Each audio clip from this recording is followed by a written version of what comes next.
how two people can look into each other's eyes and think, this is the person I want to share my fries with most of the time. The Spiritual Shitshow podcast with Suzanne Sole, episode Sweet 16. Hello, you gorgeous and delicious lovers, and welcome to the Spiritual Shitshow podcast, where we get into the shit show of a shit show, the healing and spiritual awakening journey can be. I'm your host, Suzanne Sole, comedian, lifelong spiritual student, and I'm sharing some of the sweet and tasty treats I've picked up along my journeysicle that have helped me and that I hope help you too. Love. It has inspired some of history's most glorious poems, awesomest rock ballads, and normalized dropping 4 to 5 double sawbucks on Valentine's Day flowers. So through the eyes, love attains the heart. For the eyes are the scouts of the heart, and the eyes go reconnoitering for what it would please the heart to possess. And when they are in full accord and firm, all three, in the one resolve, at that time perfect love is born, from what the eyes have made welcome to the heart. 11th century poet Gorge. Am I right? Love is the glue of mankind, and even though we've been doing it for as long as we've been doing it, it still keeps us asking, what is love? Baby, don't hurt me. I know, I'm sorry, I had to. The word love gets thrown around so often that I think we forget how powerful it really is. But that's what makes love so transformative. It's not just here to give us butterflies, even though it absolutely can and does. I believe love is the greatest spiritual teacher there is. It shines a light on our beauty as well as all of our weird little insecurities. It cracks us open and makes us face the stuff we've been trying to keep buried under a mountain of Netflix and snacks. Love doesn't care if you're ready. It just shows up, rips the Band-Aid off your wounds and says, let's grow, bitch. Love stretches us and sometimes kicks our asses. Because love is not just this cute, fuzzy feeling that makes us happy. It's a spiritual powerhouse. It's the ultimate teacher here to show us who we truly are, our magnificies and our humanity, and to help us grow. Sometimes that growth is gentle, like a flower blooming in the sun. And sometimes it's like being thrown into the deep end of a pool while someone yells, swim, motherfucker! Either way, love changes us, and if we let it, it can make us feel more alive, stronger, braver, and help us live our life with an open heart. That's right, lovers. We're gonna laugh, cry, reflect, and get into some realness about love. Because love is messy, but it's also the most beautiful, transformative force in the universe. And oh yes, we are talking about all the loves.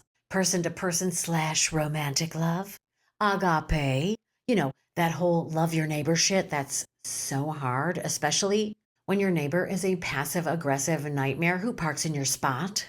And the MVP of this holy trinity of the heart, that's right, the big one, self-love. I feel a 3-part series coming on. Oh, it's on. And we're starting right here with part 1. Person-to-person / romantic love. So, person-to-person love is one of the most profound, hilarious, and occasionally baffling parts of being human. It's the glue that holds us all together, even when we're driving each other absolutely nuts. Whether it's romantic, platonic, familial, or the strange but sweet love you have for your barista who just gets your order right. Human connection is the heartbeat of life. There's something inherently beautiful about how people show love in so many unique ways. For some, it's a heartfelt hug or telling you how amazing you are when you really need to hear it. For others, it's sending you memes at 2 a.m. or pretending they don't notice you've eaten all the fries they specifically ordered for themselves, even after asking you if you wanted your own fucking fries, for fuck's sake.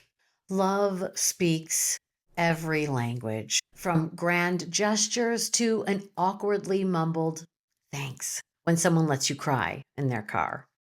People express love in ways that might seem like small gestures, but are anything but. But love between people isn't always smooth sailing, you know what I mean? Sometimes love means forgiving someone who really pissed you off. Choosing to call a friend back, even though you know they're going to monologue about their elusive love interest for like 45 minutes straight. Or biting your tongue when your sibling says that dress you were wearing in a childhood photo was hers first, even though you specifically remember trying it on at Lord & Taylor. Because that was also the day you discovered how much you enjoy doing pretend fashion shows in dressing room mirrors. What makes love so breathtaking is how it stretches us. Love teaches patience when your toddler asks, why, for the 87th time in a row. It teaches humility when your best friend roasts your fashion choices. It teaches generosity when you give someone the last slice of pizza, even though it physically hurts to do so. And we can't talk about person-to-person love without talking about that shining star, romantic love. I love you here. I love you there. I love you everywhere, and there's nothing anybody could do about it. I love you, and that's all there is to it. I just love you, that's all.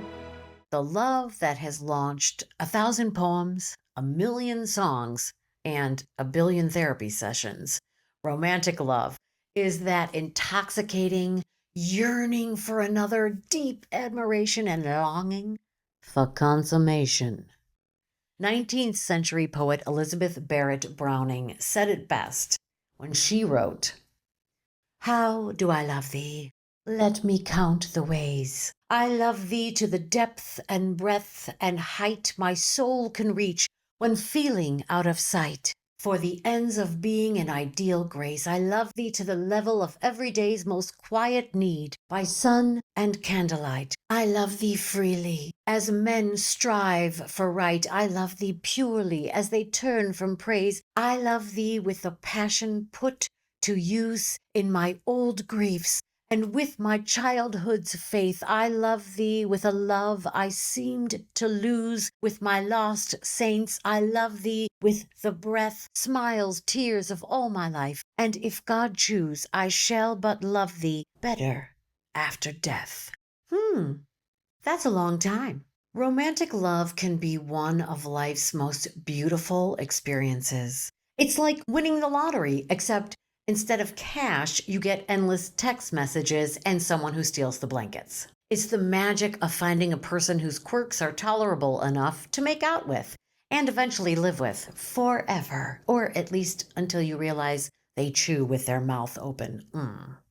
And the beauty of love is in the little things, like how your heart races when you see their name pop up on your phone, or how they surprise you with flowers just because, or in the way they say, "You look beautiful," when you're sick in bed and you feel like poo.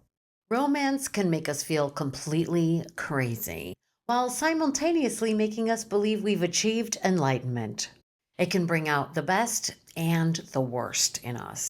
But what the hell is romantic love, really? Is it chemistry? Destiny? The universe rewarding you for finally doing your shadow work? Or is it just two traumatized people finding a way to temporarily tolerate each other?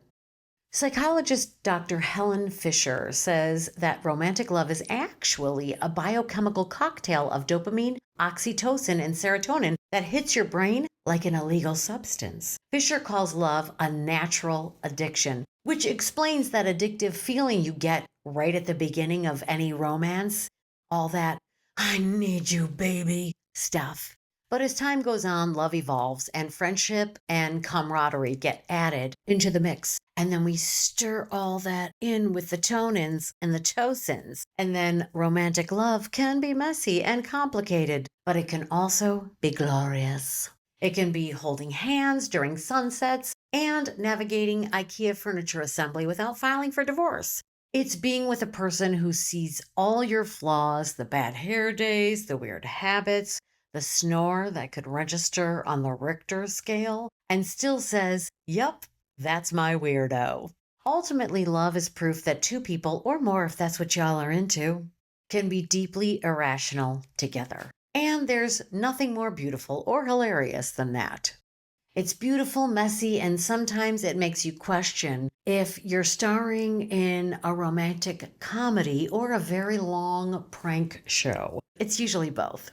There's a certain magic to romantic love, like how two people can look into each other's eyes and think, this is the person I want to share my fries with most of the time. How you spot someone across a crowded room and think, wow, that's the person I want to silently judge other people with for the rest of my life. It's also about learning to appreciate each other's flaws. You might have thought their inability to do laundry was charming at first, but fast forward a year and suddenly you're debating the proper way to sort whites and colors with the intensity of a Supreme Court trial. Order in the court! I'd like to present fabric softener as evidence. And let's not forget the poetry of shared experiences.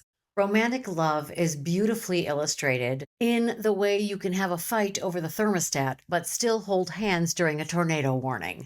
It's finding joy in the mundane, like grocery shopping, where you spend 30 minutes debating which almond milk has fewer imaginary carbs, only to realize you forgot the one thing y'all came for. The real beauty of love, though, is that it transforms you.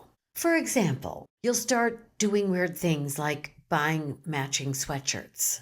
You'll take on ridiculous nicknames that would horrify your pre-love self. Boo-boo snuggle pants, are you awake? Yes, poo-poo petunia. I was just reading about how schnauzers are prone to pancreatitis. Wanna do it? Ultimately, romantic love can feel like a kaleidoscope of beauty and absurdity, of grand gestures and small moments. It's realizing that your person doesn't just tolerate your weirdness, they join in. And honestly, what's more romantic than finding someone who matches your weirdness wavelength? When romantic love is good, it's like magic. It's fireworks and butterflies and dancing in the kitchen while making pancakes. But when it's bad, oh, it is bad. Romantic love has a way of exposing all your deepest insecurities. It's like holding up a magnifying glass to your soul and saying, let's see what's really going on in here. Suddenly, you're 13 years old again, wondering why they didn't call you back. Romantic love will bring out the best in you and the parts of you that may still need some work. And that's the gift, right? It's a mirror. It shows you who you are, warts and all. And it forces you to face yourself. It's not just about the other person, it's about what they trigger in you. I know. Fuck. As a woman who has been schooled by love more times than I care to admit, love in all its messy, complicated, frustrating, and sometimes magical forms has lifted me to the stars, dragged me through the mud, and left me staring at the ceiling at 2 a.m. asking what the actual fuck just happened. And has been my greatest teacher. Like, pop quiz, what's your biggest insecurity? Or like, hey you, are you looking for validation? Are you afraid of being alone? Are you ignoring your own needs to make someone else happy so they don't leave? These are tough questions, but they're necessary. If you want to grow, if you want to learn to love all of yourself and your humanity, and especially if you want to enjoy healthy relationships. Romantic love isn't always easy, but it's always an opportunity. Whether it's a relationship that makes your heart sing or one that leaves you crying in the bathtub, it's a total gift. Even when it feels like a curse, it reflects back all your best qualities, your kindness, your passion, your ability to lay in bed with someone for an entire weekend. I mean, that's talent. But it also reflects the stuff you don't want to see, your jealousy, your insecurities, your desperate need to be right, all the damn time. Romantic love is basically the emotional equivalent of standing naked under fluorescent lighting. And here's the kicker. Every relationship you've ever had, whether it ended in a happily ever after or in a fiery explosion, is a teacher, whether we want them to be or not. I was hoping that this one would be the one, but no. It's just another spiritual lesson.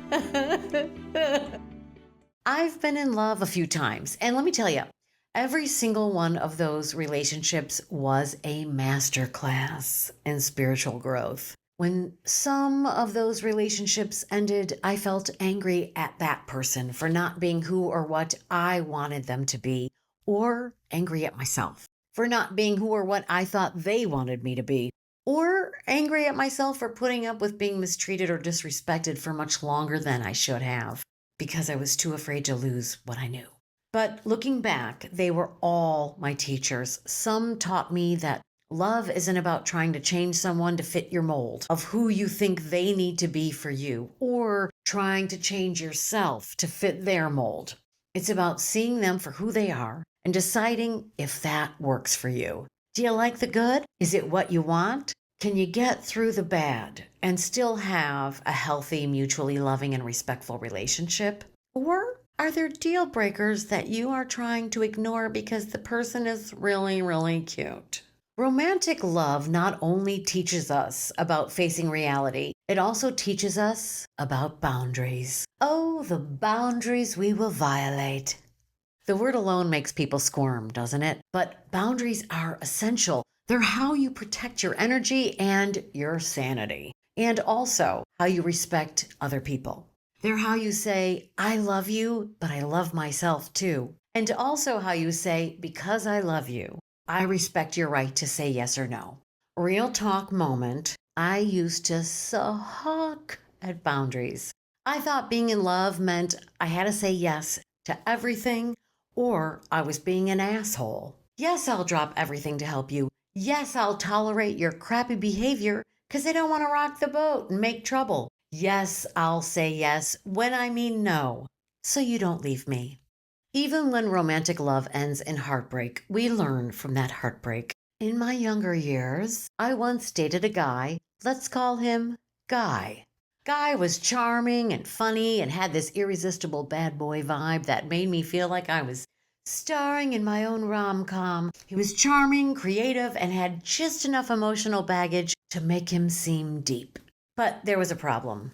Guy wasn't great at consistency or communication. He didn't want to talk about anything real. He'd cancel plans last minute, forget important things, and basically treated me like I was optional.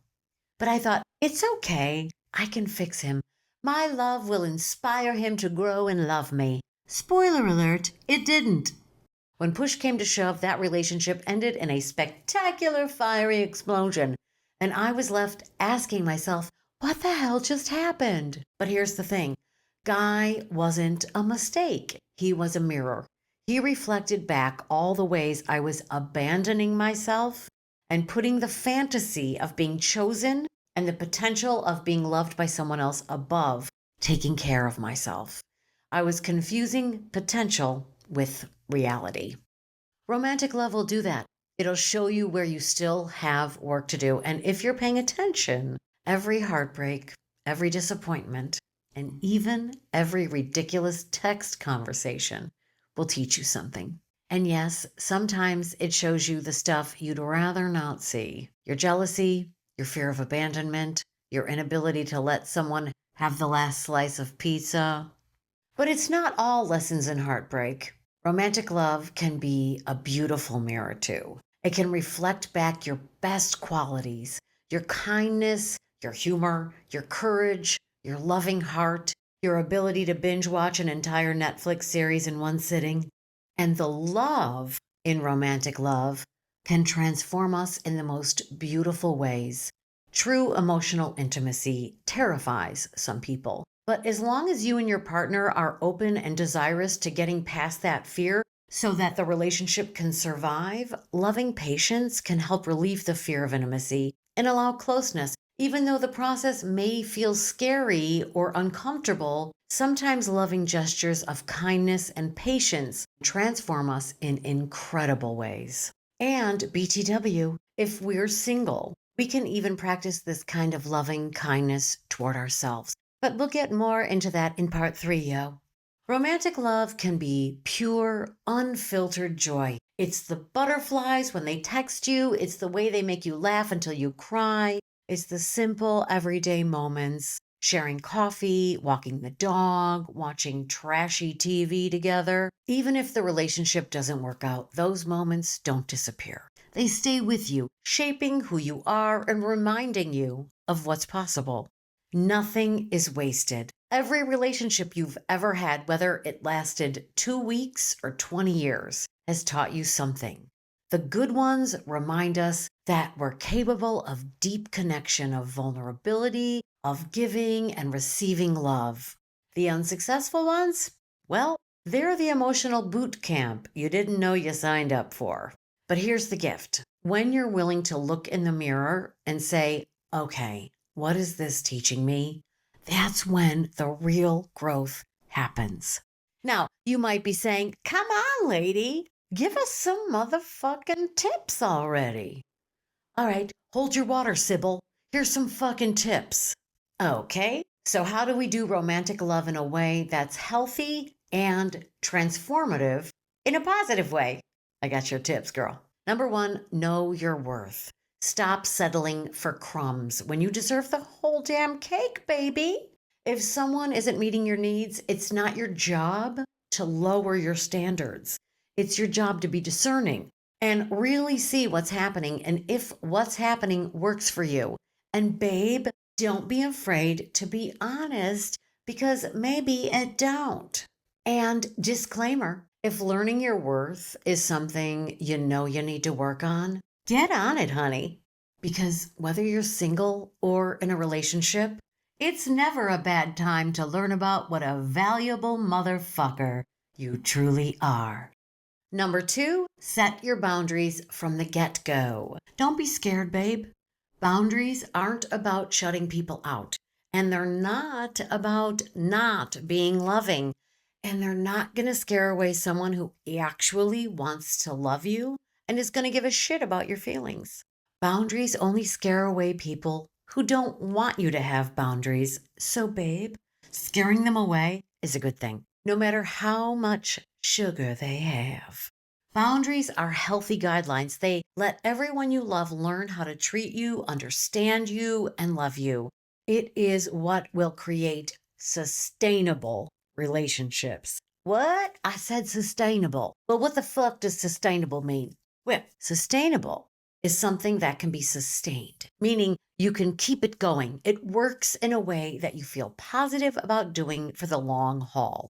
It will last because it doesn't oppose your truth and what is realistic for you. For example, if someone consistently disrespects your time, it's okay to say, hey, I value punctuality, and it's important to me that we respect each other's schedules. And disclaimer, it's important for us to respect other people's boundaries as well. We don't want to be that person because no is a complete sentence and we need to respect other people's no's and yeses. And yes, we will live. Number 3, communicate honestly. My fucking pet peeve. That person in your life who thinks you should know what they need, how they feel, and what they want every fucking second of the day, and they give you attitude if you don't guess right, fuck that motherfucker. And don't be that motherfucker. That motherfucker is a pain in the motherfucking ass. No one is a mind reader. If something's bothering you, speak the fuck up in a mature and respectful way, of course. If you need something, ask for it.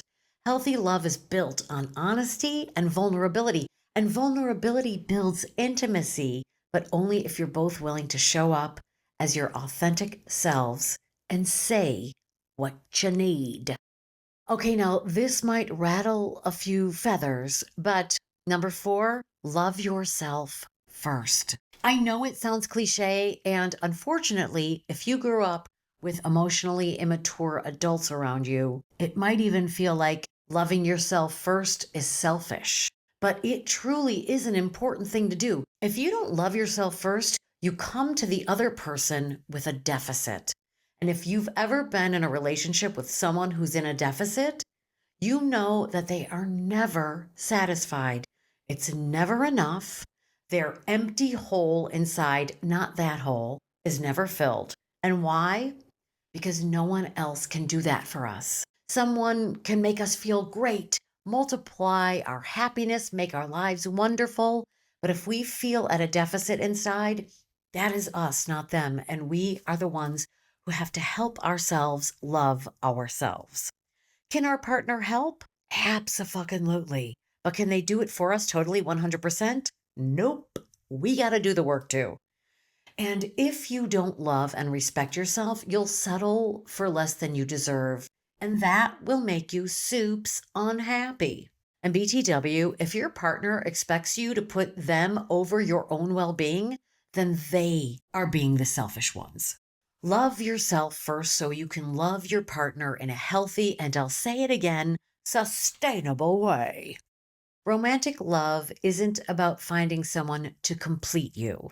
It's about two whole people choosing to walk through life together, or two people who want to do the work of learning to love themselves and support each other to learn to love themselves and committing to that process together. It's about tearing down your protective walls that cut you off from loving another person and instead erecting good fences, aka healthy boundaries, so you can show up fully in relationship as your authentic self with self-love, an open heart, and a willingness to grow and learn together. It's this give and take, vulnerability, and mutual care that makes love such an absurdly wonderful thing to be a part of. Mostly, it's just about showing up. It's messy and awkward and deeply human. And the laughter you share, the shoulder you lean on, and the quiet understanding that sometimes the greatest gift is just being there. And let's be honest, if we didn't have each other to lean on, laugh with, and sometimes lovingly roast, life would be a lot less fun.